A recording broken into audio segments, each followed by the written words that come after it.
दोस्तों, एक बार नेहरू जी ने अटल बिहारी वाजपेयी से कह दिया था कि अटल, मुझे लगता है कि आगे भविष्य में तू एक दिन प्रधानमंत्री बनेगा।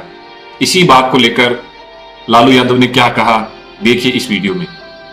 सन 77 में छपरा से मैं मेंबर पार्लियामेंट बन के आया था लोकसभा का। हम सब लोग एक साथ थे, सभी लोग आंदोलन में थे। आप लोग भी जेल, हम लोग भी जेल। कांग्रेस के खिलाफ हम लोग लड़े थे। उस समय जसवंत बाबू जेल में नहीं थे, जो फाइनेंस मिनिस्टर हैं। थे क्या आप जेल में? हाँ, कभी जेल नहीं, आंदोलन में जेल। आप लोग तो बिना हरे फिटकिरी का कोई ना कोई पद ले ही लेते हैं, चाहे इधर हो या उधर हो, दोनों पार्टी। अब उसमें आप अकेले नहीं हैं। दिल्ली में ऐसे बुद्धिजीवी लोग हैं, बुद्धिजीवी, बुद्धि नहीं है लेकिन बुद्धि से जी रहे थे। तो खैर छोड़िए इन बातों को, ज्यादा आपको टॉर्चर करने की जरूरत नहीं।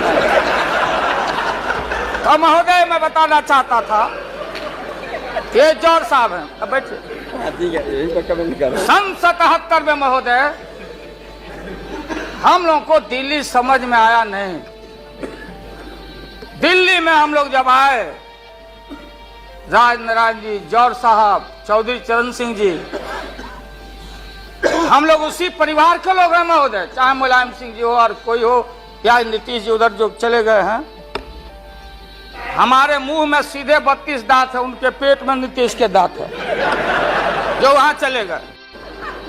पेट में दांत, पेट वाला दांत बड़ा खतरनाक होता है। तो महोदय, मैं सन 77 को याद दिलाना चाहता हूं, हम तो आपसे लड़ाई शुरू से लड़ रहे हैं। ये नई बात नहीं, किसी कारण से नहीं। जनता पार्टी का खंड खंड हुआ, कोई यहां गिरा, कोई वहां गिरा, कोई वहां गिरा। बंगलोर में हम लोग जुटे, नाम का सारा झगड़ा, ये सब बात। लेकिन सन 77 के सत्ता को हम लोगों ने लात मारा था। क्यों मारा? हम सत्ता के भूखे नहीं हैं। हमने उस सवाल को उठाया था। अरे नए नए आप आए हैं, मुझे अफसोस है कि आप लोग जा रहे हो इन लोगों की वजह से। सन 77 में दोहरी सदस्यता का सवाल उठाया गया था मजबूती से हम लोग के द्वारा कि अगर आरएसएस में रहना है। जौहर साहब भी बोलते थे, छाती पर हाथ रख के बोले, यही उठाए थे। हम तो लोग नए थे। हम लोगों ने कहा था, या तो आरएसएस में रहिए या तो जनता पार्टी में रहिए। दोहरी सदस्यता नहीं चलेगा इस मुल्क में, और देश के सेकुलर कैरेक्टर और फाउंडेशन को हम लात नहीं मारेंगे। आपको याद होगा, इसलिए हम लोग टूटे और हम लोगों ने नारा दिया, चरण नहीं तो चुनाव। और हम लोग चुनाव में गए। हमारी लड़ाई आपसे है। आपने कहा, अब बताइए, हिंदू हिंदू हिंदू हिंदू हिंदुत्व हिंदुत्व हिंदुत्व, कौन विरोध करता थे? हम लोग के पुरोहित ये अडवाणी जी कैसे हो सकते हैं? ये हमारे पंडित कैसे हो सकते हैं? हम पंडित से पूजा कराते हैं। हमारी माँ, बहन, गांव गए सारे लोग। ये ठेका आपने कैसे ले लिया? आज इस देश का सेकुलर कैरेक्टर, सेकुलरिज्म है, इसलिए राबड़ी देवी गांव की बेटी मुख्यमंत्री बनती है। देश की एकता, अखंडता। जब भारी नाक पर पानी आया तो हमने कहा मीडिया के लोगों को, महोदय, लोगों ने पूछा कि क्या करोगे? हमने एक कैलेंडर कह दिया, क्योंकि लोग रोज बोलते थे दिल्ली में, नहीं जयललिता जी से पैचअप हो गया। लालू मुलायम में लड़ाई हो गई विगत दिनों में, कोई कुछ। अब हम जो है सो कि पहले बोल देते थे, इस बार हम लोगों ने साइंटिफिक तरीका से काम किया है, समझ लीजिए। क्योंकि साइंस और टेक्नोलॉजी का युग है। आप डंडा पहना छोड़ के अग्नि में प्रवेश कर गए हैं, अब पोखरण में, तो हम लोग ये साइंटिफिक तरीका का इस्तेमाल किया है। आप पूछ रहे हैं क्या रूप होगा, क्या रंग होगा? इसमें रंग अजूबा होगा, इस रंग का कोई जवाब आपके पास नहीं होगा। आप जाइए।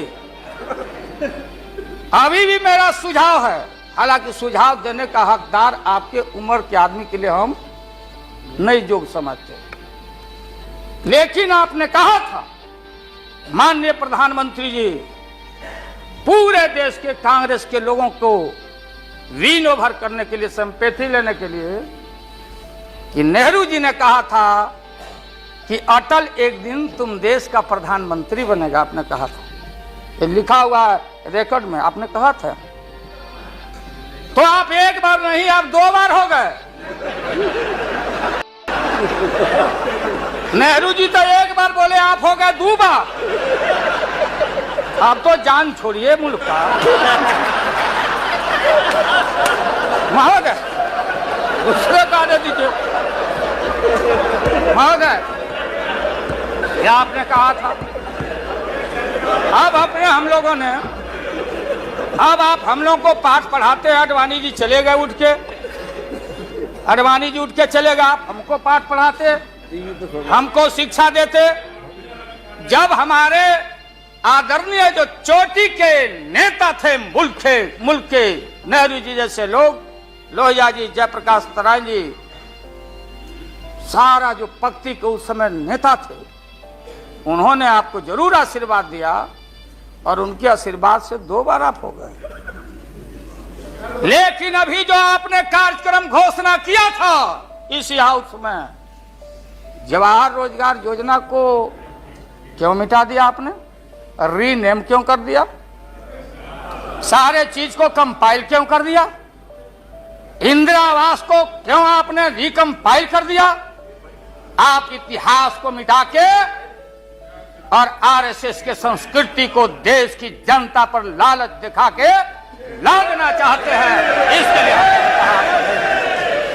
ये सवाल सत्ता का कौन क्या हो नहीं हो, क्या कौन मंत्री, क्या मंत्री हो मंत्री, मंत्री आएंगे और जाएंगे, लेकिन एक बार मुल्क मुट्ठी से निकल गया तो फिर संभाल से बाहर हो जाएगी बात। इसलिए आपसे निवेदन है कि आप वोटिंग के पहले सीधे राष्ट्रपति भवन में चले गए। आपने पहले भी ये काम किया और ये लोग घेर घेर के आपका अपमान करवा रहा है।